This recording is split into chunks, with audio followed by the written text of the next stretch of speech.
Now this is a substantial facelift for the CT5. This 33-inch screen is really, really nice, really modernizes this car, and the front end, beautiful. Love the design, looks so cool. And yes, I constantly unlock and lock this car just to watch that animation over and over again. It's really cool. So this is not the V, this is the Sport, which comes with a 2-liter turbocharged 4-cylinder engine, which makes about 237 horsepower and 258 pound-feet of torque. But I wanted to start this video off in the interior because this is kind of the big play for buying a base CT5. And the fact that now you get Super Cruise standard on every single trim, which is amazing. We're gonna talk about Super Cruise, we're gonna take it on the highway, and I'll show you how it works.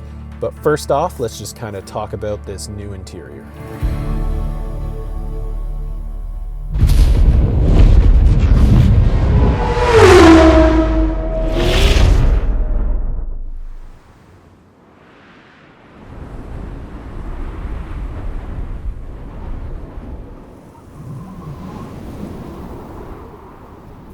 So as I've mentioned, this giant 33-inch screen is the focal point here, and it is very nice. It's super clear. The clarity is really, really good. Really easy buttons to use. This is not a complicated system whatsoever. Nice that you have a camera button up here. You also have a camera button down here as a physical button. And it's a really good 360 camera, actually. It works really well at night too, super clear. This does, of course, have wireless Apple CarPlay and Android Auto, and that's how it looks on here. They kind of fill the screen a little bit, but you can kind of see it ends right there. Now the maps look incredible on this screen, and they are very responsive, like super responsive. This also does have Google Assistant, so we can say, hey Google, turn the temperature down to 15 degrees. Got it. Changing the temperature to the coldest. That's sweet. That happens so fast. Hey Google, turn the temperature up to 20 degrees. Okay. I have to say I haven't been in a car where all this stuff works really well, like works super fast. So that is really nice. I wonder, can you change drive modes? Hey Google, can you put me in sport mode? Sorry, I don't understand. Okay, can't do that kind of stuff. So one cool thing is you can change your driver's display here, the gauge. It will change with your drive mode, so we'll go through them. You've got tour mode, you've got sport mode, and then you get kind of a cool sporty gauge up here. You've got snow and ice mode, and then you have my mode. And in my mode, you can only change a few things: brake, feel, steering, and engine sound. I just have it all maxed out. If you get the V and the Blackwing, there are a whole lot more options, but that's all you get for this regular CT5 Sport. And then if we go over here on the left, the screen is still a touchscreen on the left, which is cool. And you can actually put a map in front of your face, and you can put a map over here, and you can just have a giant map on your screen, which is kind of funny but cool. And then you can make this a more clean screen, which just looks a lot more basic. That's pretty nice, but I do just prefer the sporty gauge. And then you do have your trip over here on the left. It'll tell you your fuel economy, and then the heads-up display, you can adjust it from here. Hey Google, can you turn my ventilated seats on? Got it. Turning on seat fan for the driver. So fast. And then this CT5 also has ambient lighting. You can link it to your drive mode, so it's red when it's sport, it's green when it's tour. You can turn that off though, and then you can just kind of customize it and make it whatever color you want. They have all these different styles.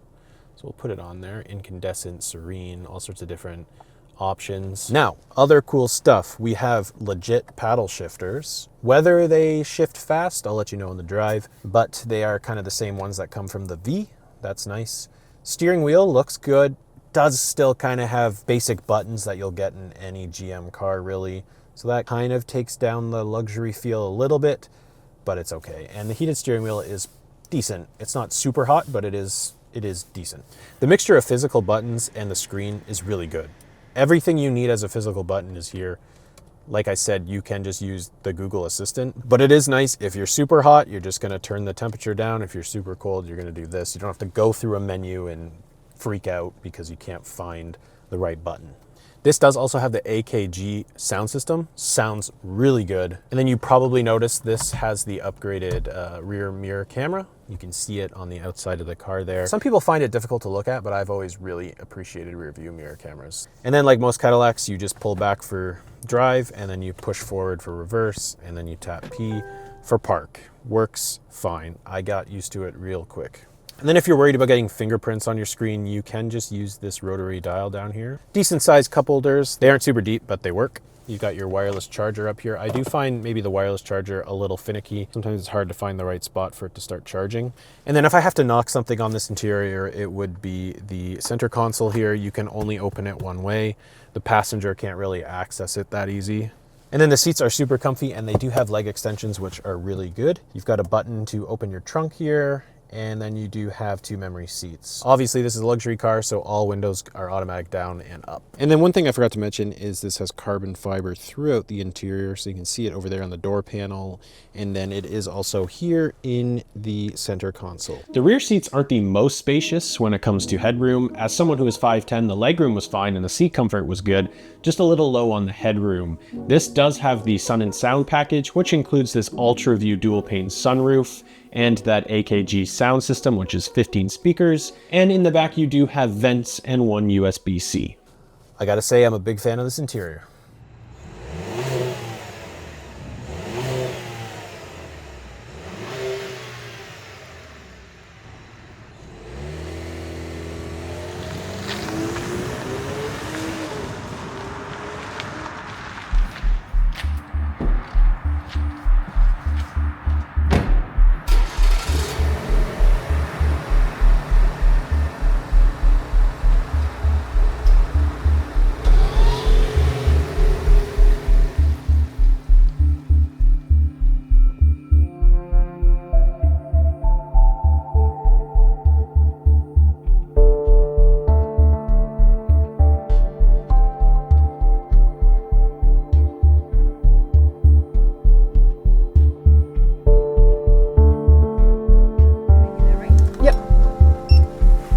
Thanks so much.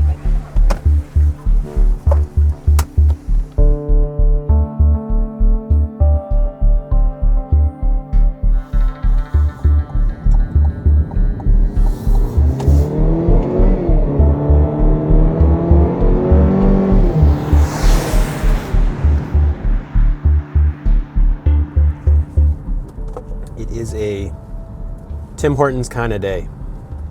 I was up kind of late last night watching the F1 sprint race in China. Lewis Hamilton won, that was pretty exciting. Oscar Piastri came second, so that is also super exciting. He's my favorite driver on the grid.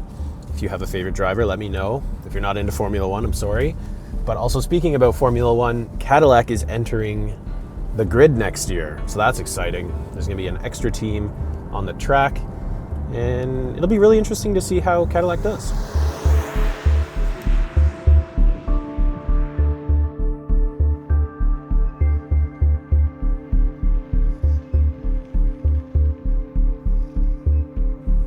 All right, so I wanted to film this more in an urban environment because it's kind of the vibe of this car, but it is so cold out today and the wind is just howling, and in here it's kind of protected by the wind, so it's a little bit easier to film. So let's just kind of look at the front of this CT5 Sport. Like you saw in the intro, the lights do a really cool animation when you walk up to them. It's like a welcome animation. The whole car lights up pretty nicely at night. The door handles light up. It does shine the Cadillac logo at the trunk as well. It is a very sharp front end. Really like this. These wheels are a $4,400 option here in Canada. I think it's about $2,000 in the US.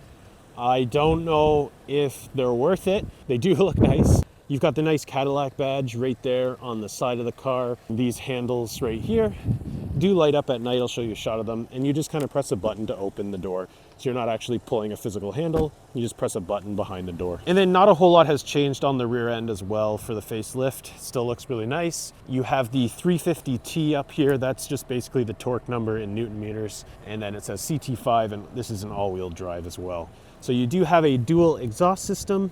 If you do get the V, you get a quad exhaust. And then here is the trunk, and it does have a pass-through in there. Not super wide, but you can put those seats down and get a little bit of extra space. If you saw the Envista video, you may have seen that every week I'm doing a poll on what people think about the design of the cars featured on this channel.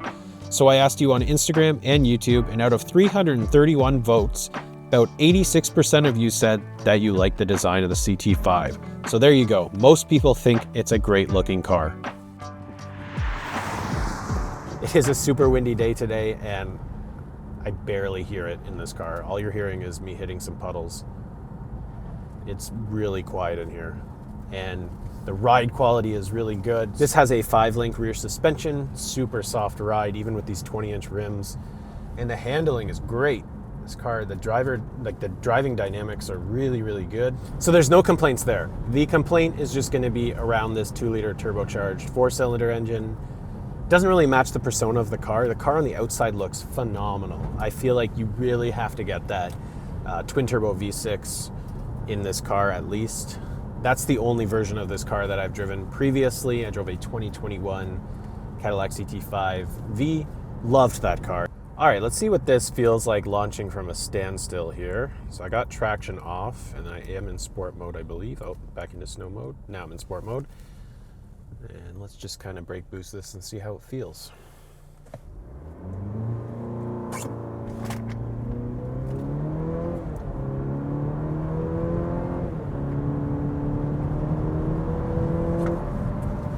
So the initial, it pulls hard right at first, and then it just fizzles out. So when you get the Cadillac CT5V, with the twin turbo V6, that thing pulls pretty hard, and it is kind of exciting to launch that car.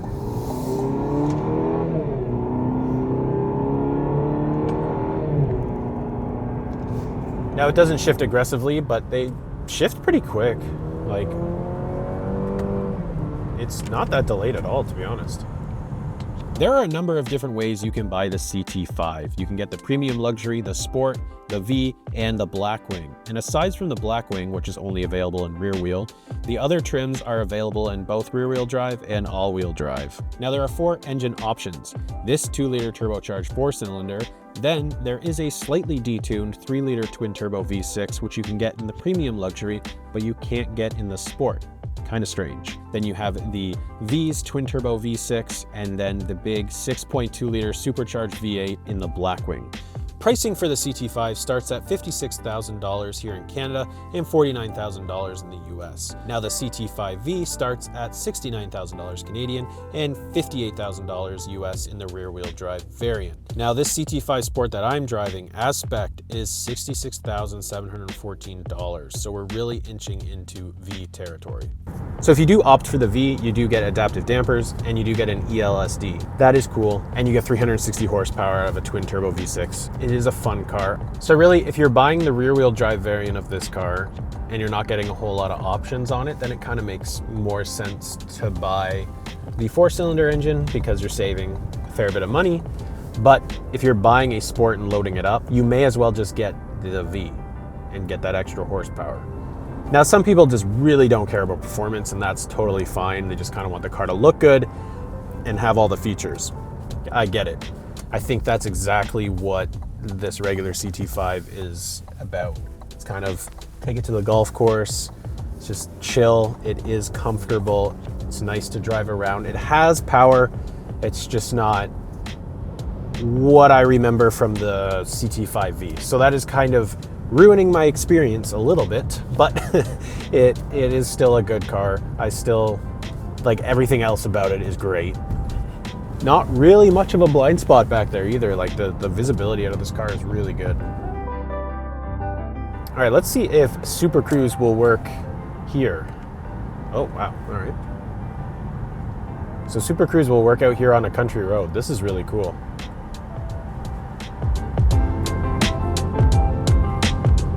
All right, so here we are on the highway now, and I want to see if it's going to do this auto lane change as I get closer to this vehicle in the right lane. Let's see. There it goes. That's crazy. It's lane changing for me right now. I didn't do anything. There it goes. And now let's see if it passes and then brings me back into the lane, because that was the one thing it did in Toronto. And I want to see if it'll do it here. I'll just make it speed up a bit. All right, so we're passing a couple cars. Let's see if it will bring me back into the right lane once everything's clear. All right, so we just passed that car. Let's see if it puts me back in the right lane like it's supposed to. There it goes. It vibrates the seat and then it pulls you into the lane. This is super cool. Really, really cool.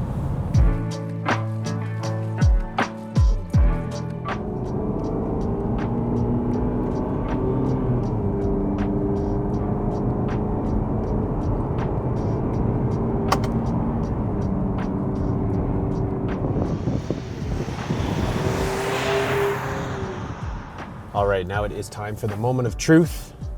How much is this thing gonna cost to fill up? Takes 91 or premium fuel, so let's see.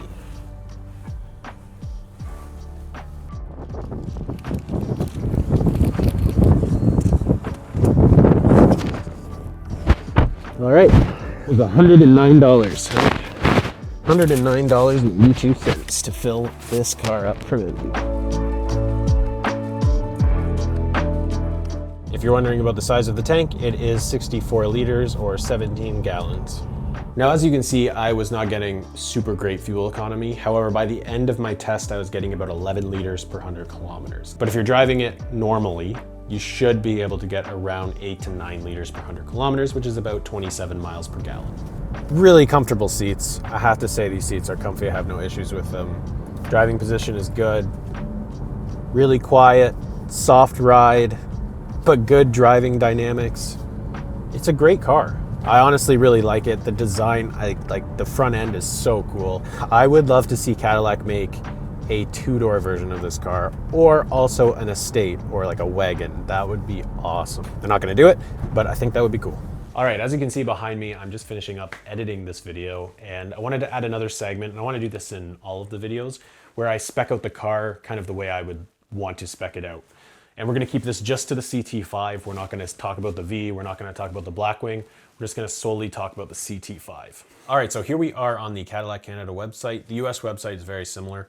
The trims are pretty much the same. And basically the first thing I'm gonna check off is all-wheel drive because Canada. And then I'm going to get the premium luxury over the sport because you can get that 3-liter with the premium luxury and you can't get it in the sport for some reason. So exterior wise, the aesthetic isn't a whole lot different from the sport, to be honest. The only difference is really around here. And it does have shiny chrome. And the deep space metallic color that this tester had was really nice, but I think I would get it in this argent silver metallic color. And now right now it looks kind of boring, but you can throw the Onyx package on, which basically gives you a fancy black spoiler in the back, blacks out the grille a bit, and you get those really nice tires that we had on the tester, or really nice wheels that we had on the tester. That would be how I would design my CT5. I would make it look just like this. I could probably just get someone to wrap that and make it black, and we would be set. And you've got a 3-liter, almost as fast as the V, just 30 horsepower less, same amount of torque. I am spending $70,000 right now, and so that is totally V territory, but we're pretending those cars don't exist. Just before we go, I want to get your feedback. What are some things you like to see out of car reviews? Now, I don't really want these videos to come off as super structured or like every other kind of typical car review out there where it's just facts, facts, facts. I kind of want this to be an experience for all of us where we do something with the car, perhaps, maybe go and travel somewhere nearby, see something new. If I'm missing any information that's super key though, just put it down in the comments and I will try my best to fit it into the next video.